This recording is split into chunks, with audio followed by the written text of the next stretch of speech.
Welcome to Rajendra Tandon videos. This is the second part of the story of Bhakta Prahlad and of the destruction of his demonic father Hiranyakashipu. Srimad Bhagavatam tells the story in a fascinating fashion. The demon king Hiranyakashipu had 4 sons of rare caliber. Prahlad was the youngest. Not only was he the most brilliant, he was the most virtuous as well.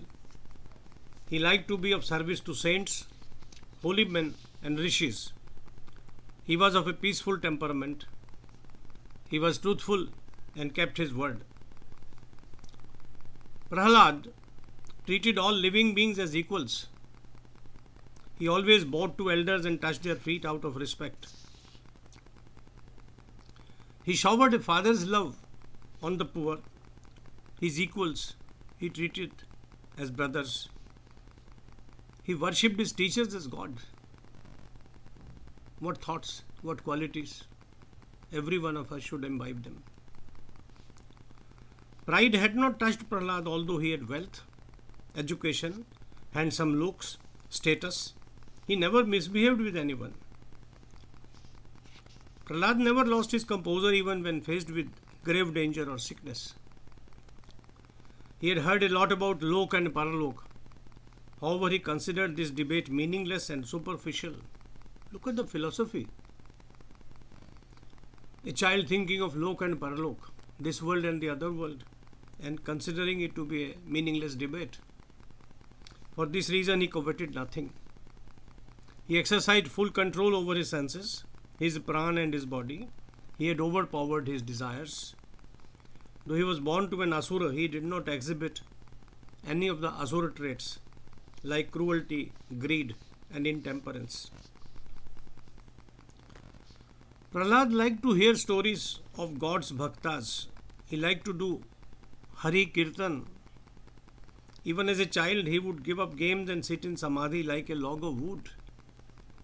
He was a devotee of Vishnu whose image he carried in his mind at all times. When awake, playing or eating, he was lost in Vishnu's thought. I have included a number of Vishnu images from paintings and other sources. Prahlad wept when he felt that Bhagwan had deserted him, even for a moment. During meditation, he perceived himself sitting in Vishnu's lap. Prahlad was a saint at the highest level of consciousness. He laughed aloud with joy when he found Vishnu face to face with him in his thoughts. At times he experienced tremendous exhilaration in thinking of Bhagwan, and at such times he burst into song. In these moments he was totally unmindful of his surroundings.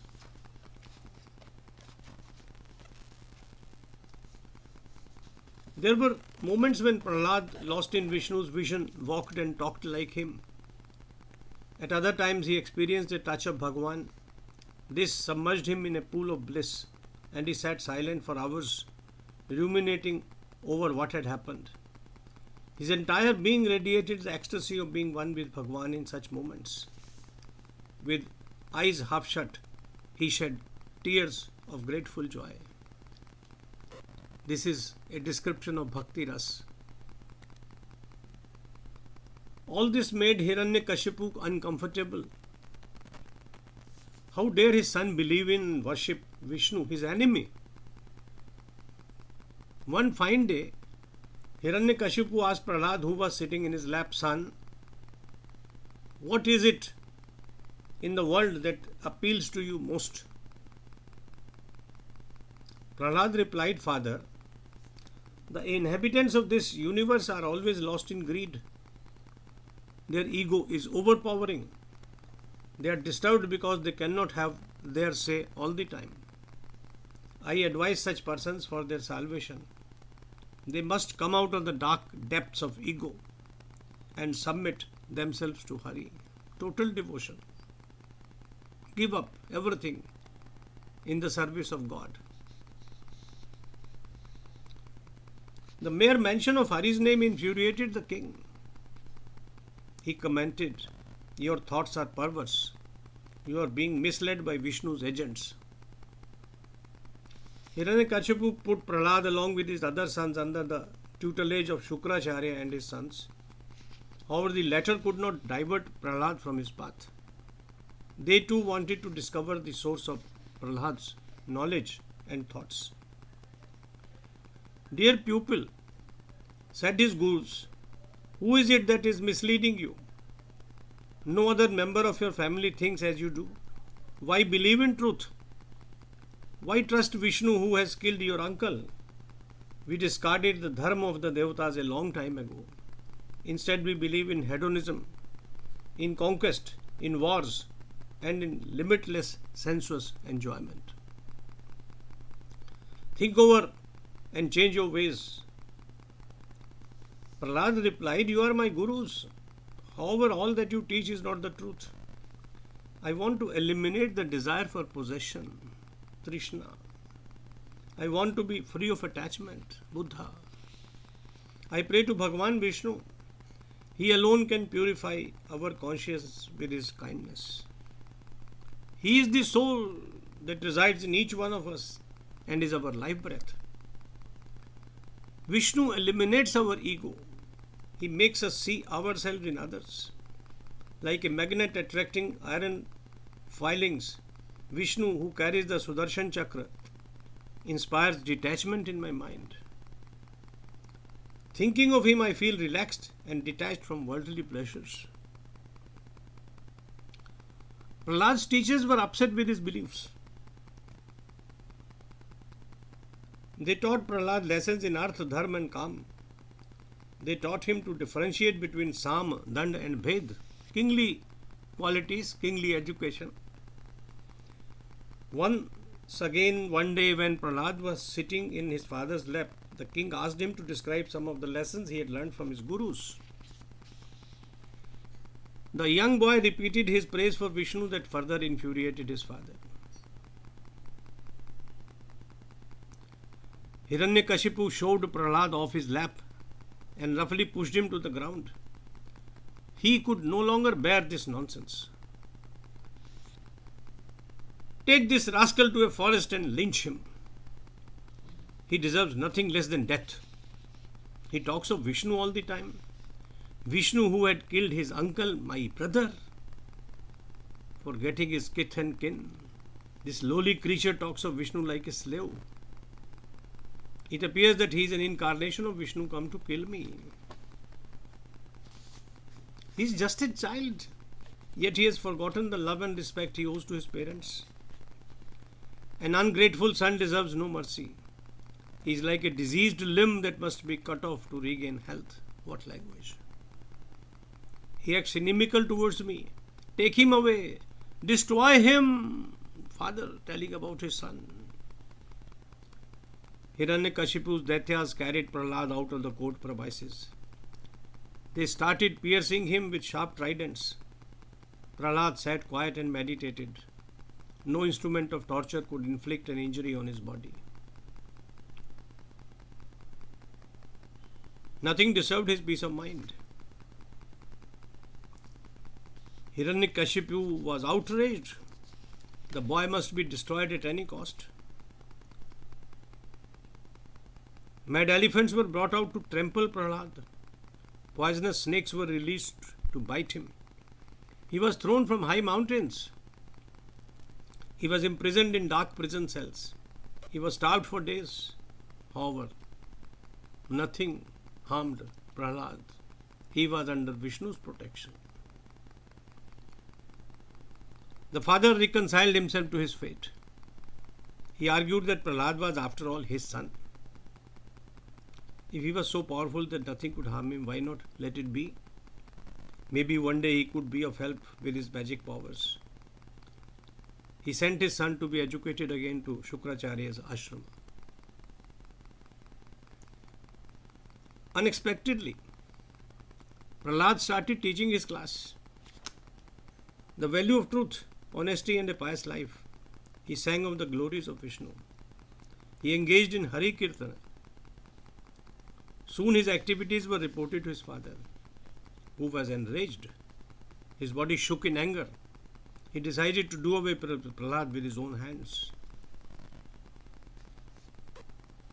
What follows is hair-raising. The young boy calmly stood in front of his angry father. "You disobedient fool," roared the king, "you are obstinate. You are determined to mislead the other boys in our family. I shall soon dispatch you to Yamalok."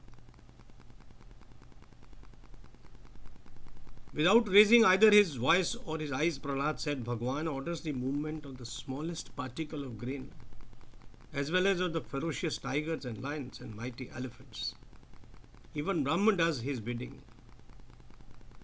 He is the mightiest and not you, my father. He is Kal. He is the cause for everyone's determination, strength, forbearance, and sensory perception. He creates the universe. He protects it. He destroys it to create again. Father, I advise you to give up your enmity with Vishnu. You too are his creation. Give up this hatred.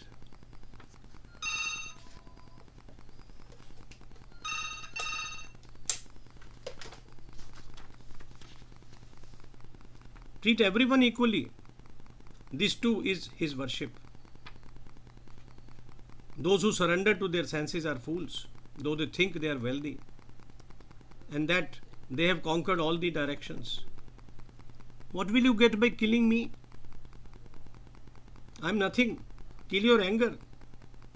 What words? Think over them. That alone is your enemy. If you conquer Kam and Krodh, the enemy is residing within. You have more than conquered. Your enemies that who reside outside. You are a dimwit, cried Hiranyakashipu. You claim that Vishnu is the master of the universe and not me, your father? Where is he? Is he hidden in this pillar? If he is, why can't I see him?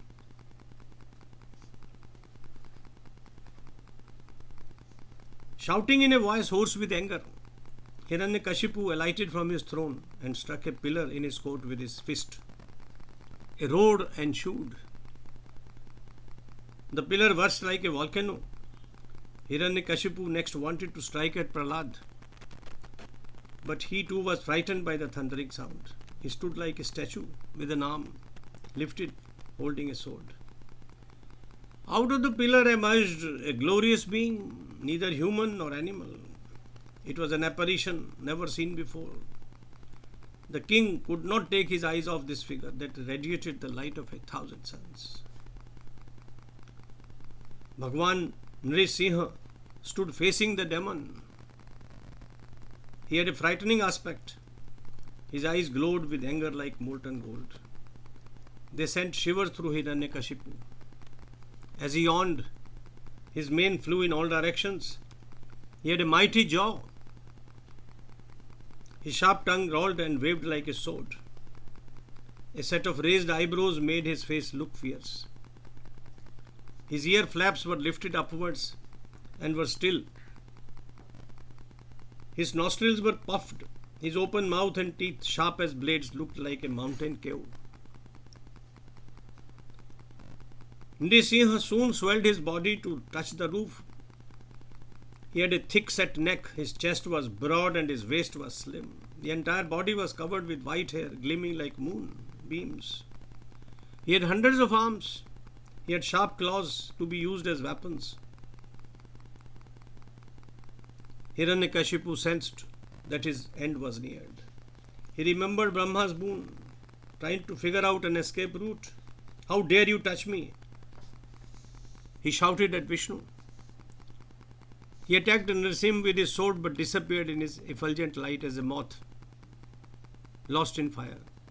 He came out on the other side to face the wrath of Bhagwan Nrsimha. He tried to hit him with a mace, but Bhagwan caught hold of him by the waist, as a serpent is caught by Garuda. He slipped out but was caught again in a firmer grip. Bhagwan Nrsimha laughed like thunder. His laughter frightened the wits out of Hiranyakashipu. He closed his eyes and caught hold of the demon like a snake takes a mouse in its grip. He carried him to the threshold of the court hall and sitting there, as if on a throne, placed the king's spread eagled body on his lap. He ripped open his abdomen with his claws. None dared to look into his fierce eyes. His tongue lapped inside out and in all directions. Hiranyakashipu's blood flowed like a fountain. It splattered Bhagwan Nrsimha's mouth and mane. I have included a number of paintings and sculptures in this video showing this scene. Bhagwan looked glorious like a lion that had just killed an elephant and put its intestines around his neck. He clawed the king's heart out and threw it on the floor. Hundreds of Daitya soldiers attacked Nrsimha but were repulsed to death.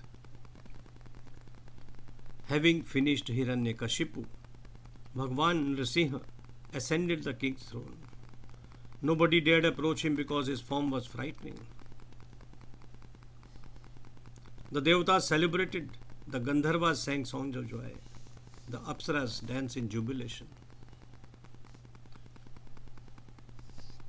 Brahma now urged Prahlad to move forwards and offer prayers to Vishnu, sitting as Nrsimha on his father's throne.